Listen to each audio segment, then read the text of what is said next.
ఓం మహాగణాధిపతయే నమః. ఓం గురుభ్యో నమః. ఓం శ్రీమాత్రే నమః. పరమేశ్వర స్వరూపమైనటువంటి జ్యోతిష, వాస్తు మరియు ఇతర అనేకమైనటువంటి శాస్త్రములను మనకు అందించినటువంటి మహర్షులకి నమస్కారం. హయగ్రీవ హయగ్రీవ హయగ్రీవేతియో బధేత్తస్య నిస్సరతే వాణి జన్మకన్యా ప్రవాహవత్ అరుణాం కరుణాతరంగితాక్షీం ధృతపాశాంకుశపుష్పబాణచాపాం అనిమాదిభిరావృతాం మయూకైః అహమిత్యేవ విభావయే భవానీ శ్రీమాత్రే.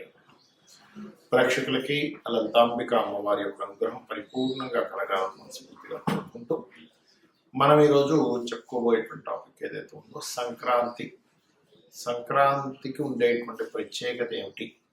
మకర సంక్రమణము అంటారు. అంటే మకర రాశిలోకి రవి యొక్క సంచారం జరిగేటప్పుడు ద్వాదశ లగ్నాల వారికి లేదా లగ్నం తెలియని వారు, రాసుల వారు ఎటువంటి మార్పులు ఉంటాయి, అదేవిధంగా ఎటువంటి పరిహార మార్గాలు చేసుకోవాలి, వాళ్ళ లైఫ్లో సూర్య భగవానుడు ఎవరికైనా కూడా ప్రమోషన్స్ ఇవ్వడానికి, పేరు ప్రఖ్యాతలు ఇవ్వడానికి కారకుడు. ఆయన కర్మస్థాన రాసుల్లో తిరిగేటప్పుడు ఎటువంటి కార్యక్రమాలు చేయడం ద్వారా మీకు అభివృద్ధి ఉంటుంది అనే విషయాలు మనం తెలుసుకుందాం. అయితే ఈ విషయాలు చెప్తుంది నేనైనప్పటికీ కూడా చెప్పిస్తుంది సాక్షాత్ లలిత అమ్మవారిగా భావిస్తూ ఒక్కొక్క లగ్నం గురించి తెలుసుకున్నాం. మిథున లగ్నము, మిథున రాశి. మిథునం వారి కనుక చూసుకున్నట్లయితే ఇక్కడ మీకు సూర్య భగవానుడు 3వ అధిపతి అయి పాపి అయి అష్టమ స్థానంలో ఉంటున్నాడు.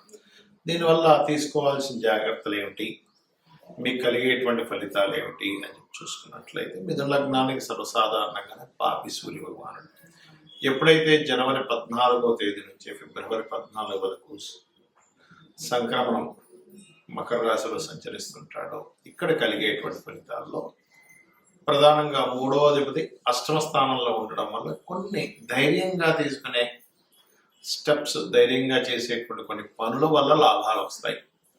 అయితే ఇక్కడ ఆకస్మికంగా కొన్నిసార్లు చూడండి, మనం ఏదో సడన్ గా అప్పటికప్పుడు ఏదో సంతకం చేస్తూ ఉంటాం. సరే ఇది ఏదో చెక్ బుక్ మీద లేకపోతే ఇంకేదైనా ప్రాపర్టీస్ సంబంధించిన విషయాల మీద, ఒక అన్నదమ్ముల మధ్యనే పూర్వీకుల ఆస్తులకు సంబంధించినటువంటివి ఏవైనా వివాదాలు అవి వచ్చినప్పుడు బలాన్ని సంతకం పెట్టేద్దాం అయిపోతుంది అని ఒక్కొక్కసారి. అంటే కొన్నిసార్లు ఆలోచన పక్కకు పోయి ఏదో పనులు చేస్తూ ఉంటాం. అంటే ఇక్కడ ఆలోచించకుండా చేసే కొన్ని సంతకాల మూలంగా మీరు ఇబ్బంది పడతారు మకర సంక్రమణంలో సూర్య భగవానుడు ఉన్నప్పుడు అనేటువంటి చాలా స్పష్టంగా చూపిస్తుంది. అందులో కూడా పూర్వీకుల ఆస్తుల మూలంగా, అంటే తండ్రి యొక్క తండ్రి, తాతగారి ఆస్తికి సంబంధించిన విషయంలో మరి మంచి ఏం జరుగుతుంది అంటే ఇక్కడ వ్యాపార సంబంధించినటువంటి విషయాల్లో అనుకూలత యోగిస్తుంది. అంటే వ్యాపార అభివృద్ధి ఇస్తాడు సూర్య భగవానుడు ఇక్కడ సంచరించేటప్పుడు. మరొకటి, ఉన్న ప్రదేశం నుంచి మారడం జరగనుంది. ఎక్కువ షార్ట్ జర్నీస్ కావచ్చు, ఇల్లు మారడం కానీ, లేకపోతే కాస్త ఉన్న ఊరు నుంచి ఇంకో ఊరు వెళ్ళి కొంతకాలం ఉండి రావడం కానీ, ఇటువంటి ఫలితాలు సూర్య భగవానుడు మీకు ఇస్తాడు. అయితే ఇక్కడ సూర్య భగవానుడు 3వ అధిపతి అయి అష్టమ స్థానంలో ఉన్నందుకు ప్రత్యేకంగా మీరు ఆదిత్య హృదయ పఠనం చదువుతూ సూర్య భగవానుడు ముందు నిలబడి ఇలా కనుక 2 చేతులు జోడించి చేసుకుంటూ, అందులో ముఖ్యంగా ఓం మిత్రాయ నమః. ఎందుకంటే ఇక్కడ 3వ స్థానం అనేటువంటిది ఏదైతే ఉంటుందో మనకి సిబ్లింగ్స్ స్థానం అవుతుంది, అది అష్టమ స్థానంలోకి వెళ్తుంది. అంటే సిబ్లింగ్స్ ఎటువంటి ఇబ్బంది రాకుండా, మీరు చేసేటువంటి అగ్రిమెంట్స్ ద్వారా ఎటువంటి ఇబ్బంది రాకుండా ఒకటి.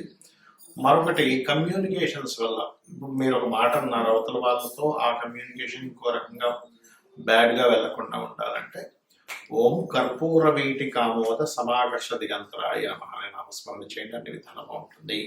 మరి లగ్నం కానీ రాశి కానీ తెలియని వారు అసలు ఈ భోగి, సంక్రాంతి, కనుమ సమయాల్లో ఏం చేసుకోవాలి? సర్వసాధారణంగా మనకి భోగి పండగ అనేటువంటిది ఎందుకు వస్తుంది, సంక్రాంతి పండగ అనేటువంటిది ఎందుకు వస్తుంది? దీన్ని పెద్ద పండగ అంటారు. పెద్ద పండగ కాదండి, ఇది పెద్దల పండగ. మకర సంక్రమణం మకర రాశిలోకి 14వ తేదీ ఉదయం 9 గంటల ప్రాంతంలో రవి మారుతున్నాడు. కాబట్టి పెద్దలకి బట్టలు పెట్టడం కానివ్వండి, ఇది రైతులకు సంబంధించినటువంటి పండుగ.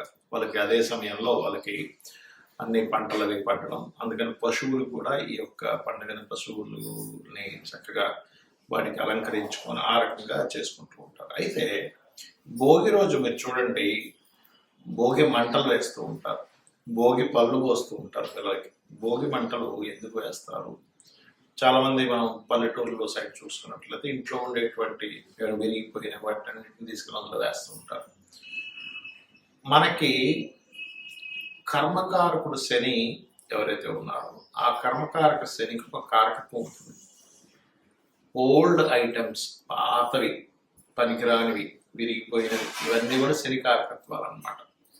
ఎప్పుడైతే సూర్య భగవానుడు మకర రాశిలోకి ఎంటర్ అవుతున్నాడో మీ యొక్క కర్మ ఎంటర్ అవ్వకముందే, అంటే దాదాపు భోగి మనకు 13వ తేదీ వస్తే సంక్రాంతి అనేటువంటిది 14వ తేదీ మకర సంక్రమణం జరుగుతుంది కాబట్టి వస్తుంది. అయితే ఇది 9 గంటలకి సంక్రమణం జరుగుతుంది రవి చూసుకున్నట్లయితే మన మకరంలోకి.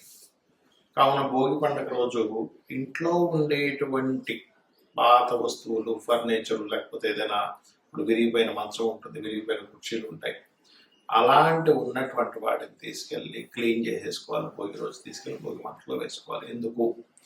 ఇంట్లో గనక వాస్తుపరంగా శాస్త్రం చెప్పింది ఏంటంటే పెద్దవాళ్ళు ఉంటారు ఇంట్లో, వాళ్ళని గౌరవించాలి, వాళ్ళని ఇంట్లో పెట్టుకోవాలి. చాలా మంది వాళ్ళ రేపు జరుగుతుంది ఏంటంటే ఏజ్ అయిపోయిందని తీసుకెళ్ళి ఓల్డేజ్ హోమ్లో తీసుకెళ్ళేస్తున్నారు, పాత వస్తువులు తీసుకొచ్చి ఇంట్లో పెట్టుకుంటున్నారు. అది కాదు చేయాల్సింది.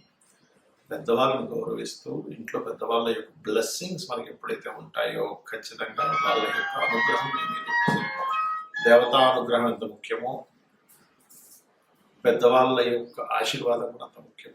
అదేవిధంగా ఇంట్లో ఎప్పుడు గనక పాతవి, కొంతమంది చూడండి అటకల మీద ఉంటుంటాయి, పాత పెట్టి ఒకటి ఉందండి, అది బాగా ఇరిగిపోయింది కానీ మాకు జ్ఞాపకార్థం ఉంచుకున్నాం. ఎప్పుడు కూడా ఇంట్లో వస్తువులు విరిగిపోయినవి గనక ఉన్నట్లయితే, వాటిని వాడనట్లయితే దాని ద్వారా మీకు శని ప్రభావం పెరుగుతుంటుంది. గుర్తుపెట్టుకోండి. స్టాక్ ఐటమ్, పాడైపోయిన ఐటమ్ శాతం ప్రభావాన్ని పెంచుతూ ఉంటుంది.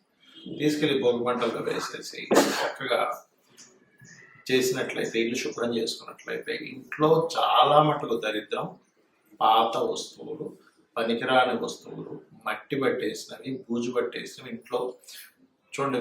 మనకి హెల్త్ ఇష్యూస్ కూడా ఎందుకు వస్తాయి? ఈ డస్ట్ ఎలర్జీ అంటూ ఉంటారు, లేదా లేనట్లయితే కొన్నిసార్లు మనం పీల్చినటువంటి కొన్ని గాలులు పీల్చడం ద్వారా. అందుకని ఈ యొక్క ప్రాసెస్ అనేది పెట్టారు. ఇక సంక్రాంతికి ముఖ్యంగా పెద్దలకి పండగ ఇవ్వడం. ఊర్ల సైడ్ అయితే సంక్రాంతి రోజు రకరకాల ఇవి కూడా చేస్తూ ఉంటారు, రకరకాల పందాలు అనేవన్నీ. ఇవన్నీ ఆచారాల వ్యవహారాల్లో కాదు, ఏ ప్రాంతం బట్టి ఆ ప్రాంతం వాళ్ళు సరదాగా పెట్టుకునేటువంటివి. అలాగే మీకు నాకు నక్షత్రము రాశి ఏమీ తెలియదండి, కానీ సంక్రాంతి రోజు నేనేం చేయాలి పెద్దలకి అనుకున్నట్లయితే చక్కగా మీరు తర్పణాలు వదలవచ్చు. ముఖ్యంగా సూర్య భగవానుడు ప్రతి నెల ఒక్కో రాశి మారుతుంటాడు. మకర సంక్రమం అని, కుంభ సంక్రమం అని, మీన సంక్రమం, మేష సంక్రమం. కానీ అన్నిటికంటే ముఖ్యంగా మకర సంక్రమం చాలా గొప్పది. దీని అందుకే పెద్దల పండగ అన్నారు. మనకి భగవంతుడు ఎలా అయితే మనల్ని పక్క నుండి కాపాడుతూ ఉంటాడో పెద్దలు కూడా మనల్ని కాపాడుతూ ఉంటారు. మకర రాశిలోకి ఎంటర్ అవగానంటే 14వ తేదీ మధ్యాహ్న సమయంలో మీరు ఉదయం 9 గంటలకు ఎంటర్ అవుతున్నాడు, 8:56 అట్లా ఎంటర్ అవుతున్నాడు. కాకపోతే 9 గంటల నుంచి ఎంటర్ అయిపోయి ఉంటాడు కాబట్టి ఆ రోజు మధ్యాహ్నం కనుక పితృ తర్పణములు కనుక చేసి పెద్దల కోసమని మీరు పంచో లేకపోతే చొక్కానో, స్త్రీలకైతే చీరో మీరు కనుక పెట్టినట్లయితే మీకు మీ యొక్క జీవితంలో ఉద్యోగ సమస్యలు కానివ్వండి, ఆరోగ్య సమస్యలు కానివ్వండి, అప్పుల సమస్యలు కానివ్వండి, మీరు రాంగ్ రూట్లోకి వెళ్లకుండా పెద్దలు మిమ్మల్ని కాపాడుతూ ఉంటారు. కాబట్టి ఇది చేసి మీరు ధరించాలని కోరుకుంటూ శ్రీమాత్రే నమః.